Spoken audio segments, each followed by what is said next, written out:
പട്ടിയും പൂച്ചയും ഉൾപ്പെടെ സകല മൃഗങ്ങളെയും പേടിയുള്ള ഞാൻ അവസാനം ഒരു ടോയ് പുഡിലിനെ കയ്യിലെടുക്കുന്ന ഒരു കഥയാണിത്.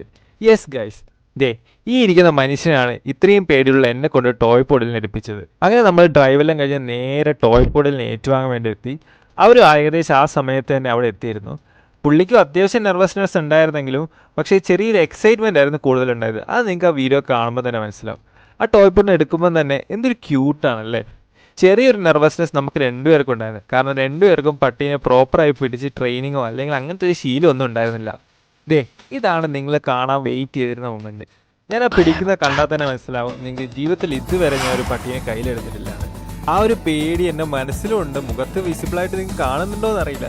മനസ്സിൽ നല്ല പേടി ഉണ്ടായിരുന്നു കേട്ടോ. നിവേദ് പെട്ടെന്ന് തന്നെ ടോയ് പോഡിലായിട്ട് വളരെ കംഫർട്ടബിളായി. പിന്നെ നിങ്ങൾക്ക് അറിയുന്ന പോലെ തന്നെ വേൾഡിലെ സെക്കൻഡ് ഐക്യുള്ള ഡോഗാണ് ടോയ് പോഡിൽ.